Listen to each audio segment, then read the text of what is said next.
I don't travel much, but last year I had to make a long trip for work to a small town in upstate New York.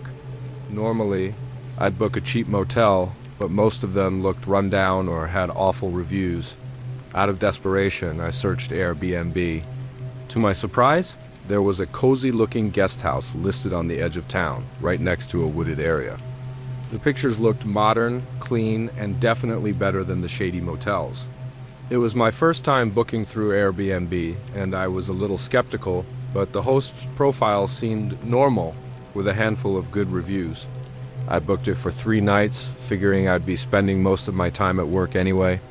The drive there took me about 7 hours, and by the time I finally pulled into the little town, it was nearly midnight. The streets were completely empty. No people, no cars, barely any lights. It was unsettling, honestly. I grew up in the city where things are always moving. Here, it felt like I'd stepped into an abandoned set from a horror movie. The GPS took me down a dark back road lined with trees on both sides. My phone kept cutting in and out of service, which didn't help my nerves. After about 5 minutes of nothing but winding road and darkness, I finally saw a house. The porch light was on, and it looked exactly like the pictures from the Airbnb listing. I parked in the gravel driveway, grabbed my bags, and went to the front door. I punched in the code from the app, and the lock clicked open. The house was quiet, cozy, and smelled faintly of wood polish.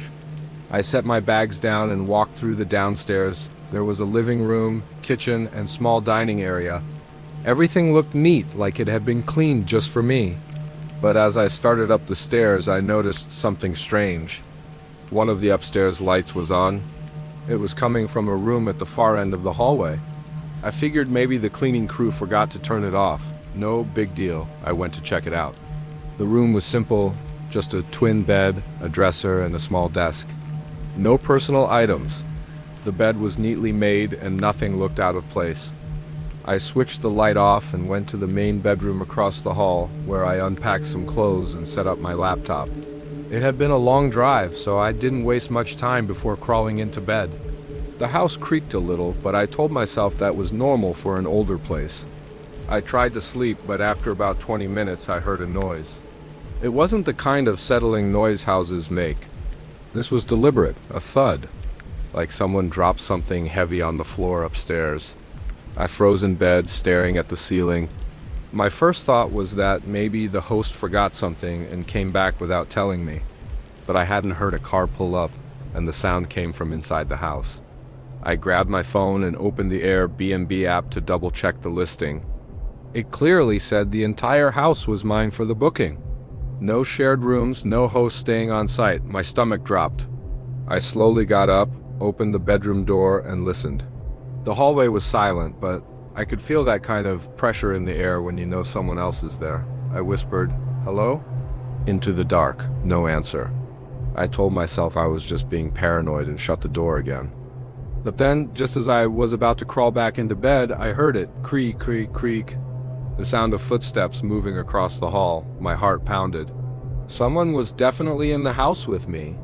I grabbed the heaviest thing I could find, the metal lamp off the nightstand, and pressed my ear against the door. The footsteps grew closer, stopping right outside. The doorknob turned. I held my breath. It turned slowly, almost testing if it was locked. When it didn't budge, there was silence for a few seconds. Then the knob twisted harder and someone shoved against the door. I nearly dropped the lamp in shock. Whoever it was slammed against the door once, twice, trying to push it open. I threw my weight into it, forcing it shut. For a split second, the door cracked open just wide enough that I could see a sliver of their face, pale skin, dark eyes, and this twisted look of anger like I had stolen something from them. "Get out," the voice hissed. I don't think I've ever been more terrified in my life. I managed to push the door shut again and lock it. Whoever it was tried the knob a few more times, then pounded once before their footsteps retreated down the hall. I stood there shaking, barely able to breathe. I dialed 911 with trembling hands and whispered into the phone that someone had broken into my Airbnb. The dispatcher told me to stay on the line and that officers were on the way. As I waited, I could hear movement downstairs. A door slammed, then silence. By the time the police arrived, the house was empty. They searched every room, even the basement, but found nothing. No sign of forced entry either, which confused them. I swore I'd locked the front door, but they said it was unlocked when they got there. I left the next morning, too shaken to stay another night. The host messaged me apologizing, swearing no one else had access to the house, but I know what I saw. Someone was there. Someone who wasn't supposed to be. And the part that still keeps me up at night, that upstairs light was on when I arrived, which means whoever was in that house, they were already there before I even checked in. I don't usually take trips on my own, but this was one of those times where I didn't have much of a choice. My brother had just moved out to a small town in another state, and I hadn't seen him in almost a year. He only had a one-bedroom apartment, though, and I didn't want to be in the way of him and his girlfriend, so I looked into rentals. Hotels were overpriced and looked sketchy, but I found a little house on Airbnb that was only 10 minutes from him. It seemed like the perfect setup, 2 bedrooms, clean photos, good reviews. It was about a 6-hour drive, and by the time I arrived, it was already evening. The town itself felt smaller than I expected. There weren't many people outside, and most of the storefronts on Main Street had closed early. The sun was already dipping low, painting everything in a gloomy kind of orange. I plugged in the address and followed a narrow road that led through a wooded neighborhood. When I pulled up, the house looked exactly like the pictures, small, neat, and with a wide porch. The host had left the code for the smart lock, and it worked fine. Inside was simple but cozy plain furniture, a couch, a TV, and a kitchen stocked with basic utensils. The first thing I noticed, though, was how quiet it was. I don't mean normal quiet, I mean the kind of quiet where you can hear your own breathing and every little creak of the floorboards under your feet. Still, I brushed it off. I unpacked, went to dinner with my brother, and by the time I got back to the rental, it was close to 10 p.m. The street was pitch black. No streetlights, no cars, no people, just my rental house with its porch light glowing faintly against the woods. I locked the door, double-checked the windows, and got ready for bed. Laying down, I scrolled through my phone for a while, but something about the silence of the house made me uneasy. Every time the fridge kicked on or the wood popped, I felt my chest tighten. Still, I eventually drifted off. I don't know what time it was when I woke up, but it was pitch dark. No light from the windows, no glow from the alarm clock, nothing. At first, I thought it was just a dream that pulled me awake, but then I heard it. Footsteps. They were slow, deliberate, moving down the hallway outside my bedroom. I froze completely, my ears straining. The steps stopped right outside the door, and then I heard the faintest sound of the doorknob being tested. My throat went dry. I knew I had locked it. I hadn't seen anyone else around when I got back. Who the hell would be inside?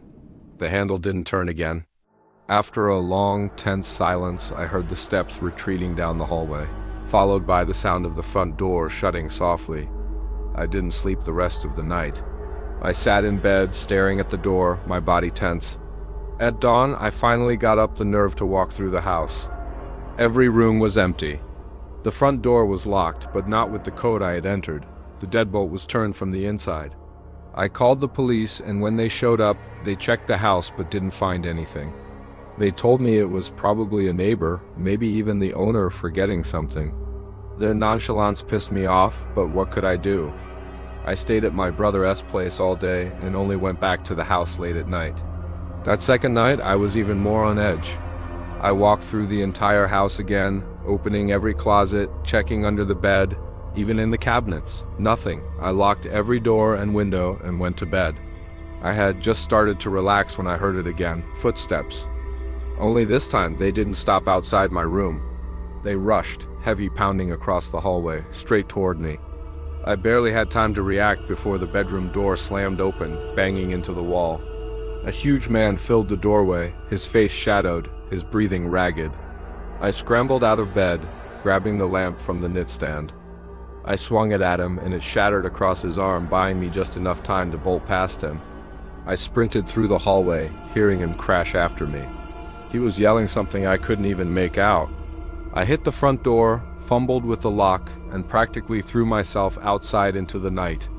The street was empty, but across the road in the dark woods, I thought I saw headlights flash on for a second, then off again.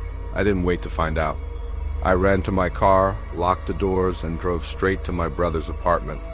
The cops came again, and this time they took it more seriously. The house was trashed furniture overturned, cabinets open, drawers pulled out like someone had been frantically searching for something. But nothing was missing. The owner came by, pale as a ghost. He kept muttering that it couldn't be him again. I pressed him, but he wouldn't explain. He just said he'd refund me and begged me not to leave a bad review. I left the next day and booked a hotel for the rest of my trip. I never got an explanation from the owner, and the police never called me back with updates. But the questions still eat at me. Who was that man? How did he get in if the door was locked with a code? What was he looking for? And the worst one, had he been in the house the whole time, even before I arrived? That was 3 years ago, and I still can't shake it. I've stayed in plenty of hotels since then, but never another rental house. Because no matter how safe it looks online, you can't see what's waiting behind that door. I was 22 when this happened, living alone in a rundown one-bedroom rental that ID picked mostly because it was cheap and close to work. It wasn't much, old wooden floors that creaked no matter how lightly you stepped, paint that peeled on the corners of the walls, and a furnace that rattled whenever it kicked on. But it was mine, and for the price, I couldn't complain too much. I didn't know many people in the city yet. Most nights were the same. I'd work, get home, throw together something simple for dinner, and then either game with friends online or fall asleep scrolling on my phone. On the Friday this all started, it was raining hard. The kind of rain that makes you grateful to be inside, watching the water streak down your window while you settle into something mindless. I booted up my PC, hopped on Discord, and spent a couple of hours playing with friends. Around midnight, I paused mid-game because I thought I heard something. A dull thump came from upstairs. Now here's the weird part. My house technically didn't have an upstairs, at least not in the normal sense. There was the main floor, then above that was just the roof. No staircase, no extra rooms. So at first, I thought maybe the rain had knocked a branch against the shingles or loosened something up there. I went outside with a flashlight and scanned the roofline, but in the heavy downpour, all I saw were tree branches swaying. Nothing looked close enough to actually hit the house. I shrugged it off and went back inside, finished up with my friends, and eventually shut everything down around 2 a.m. I made some popcorn, curled up on the couch, and started watching random videos on my phone. Not 10 minutes later, thump. This time, it was louder, sharp enough that I jumped, my snack nearly spilling everywhere. It didn't sound like it was on the roof. It was muffled, but it came from directly above me, inside the house. The problem was, there wasn't supposed to be anything above me except insulation and rafters. My first thought was that maybe I had mice or raccoons in the crawl space. I grabbed a chair, stood on it, and pressed my ear to the ceiling. Nothing, just silence except for the rain. Trying to shake off the unease, I went to bed around 3 a.m. and eventually fell asleep. The next day I almost forgot about it. I went to work, got home late, and told myself the sound had probably just been the old house settling during the storm. But that night, it happened again, louder, closer. I was brushing my teeth when I heard a dragging sound above me, like something scraping against the beams. The hairs on my arms stood up, but I forced myself to check. I knew if I didn't, I'd never sleep. I tore through every room looking for an access point to the ceiling. That's when I noticed it. Inside my bedroom closet, toward the back, there was a square cut out in the ceiling. It blended in almost perfectly with the plaster, but the faint outline was there, a small square attic hatch. I had never noticed it before. Curiosity mixed with dread as I dragged a chair into the closet and pressed against the edges. It shifted slightly, confirming it could be pushed open. I didn't open it right then, not alone, not at night. I shoved the chair back, locked the bedroom door, and told myself I'd figure it out in the morning. Except I'd barely slept. Every time I closed my eyes, I imagined someone up there in that hidden space, watching, listening, waiting. The following morning, I bought a cheap stepladder from Home Depot and came back determined to check. I pulled the cord to release the hatch, and a thin wooden ladder creaked down. A foul odor wafted out, something like mildew, but stronger. Rotting, I climbed up slowly, flashlight in hand, and poked my head into the attic. The space was barely tall enough to crouch in, lined with insulation and dust. I swept the light around and froze when it landed on the far end. There was a small pile of things shoved against the wall. A dirty blanket, an empty water bottle, food wrappers, and a single shoe. Someone had been living up there. My stomach dropped, and I scrambled down the ladder so fast I nearly twisted my ankle. I slammed the hatch shut, shaking, and tried to convince myself maybe the previous tenant had left that stuff there. But deep down, I knew. That wasn't old trash. The food wrappers were for brands that had only come out recently. The water bottle looked fresh. Someone was using my attic as their hiding spot. I called the landlord immediately. He acted casual, like it wasn't a big deal. Sometimes, transients tried to sneak into crawl spaces or basements in that neighborhood. He told me to keep the hatch locked and that he'd come by later in the week to nail it shut. That didn't exactly put me at ease. That night I laid in bed staring at the ceiling. I kept the closet light on, as if that would somehow help. Around 2 a.m., just as I was drifting off, I heard it again. Thump, followed by a shuffle. And then the soft, deliberate creak of the attic ladder being pulled down. I bolted upright, heart hammering, as the sound of slow footsteps came from inside my closet. The faint beam of a flashlight flickered under the doorframe. Someone was inside. I grabbed my phone and called 911, whispering into the receiver while staring at the bedroom door. The operator told me to stay quiet, stay where I was, and that officers were already en route. But the man didn't try to come into my room. He just lingered in the closet for a while, breathing heavily before retreating back up into the attic. The ladder creaked again, and the hatch closed softly. By the time police arrived, they searched the attic and found signs that confirmed everything: a makeshift sleeping area, half-eaten food, and a notebook filled with messy handwriting. I wasn't allowed to see all of it, but one of the officers slipped and mentioned something that has haunted me since. On several pages, the intruder had written notes about me. What time I left for work, when I came home, when I turned off the lights.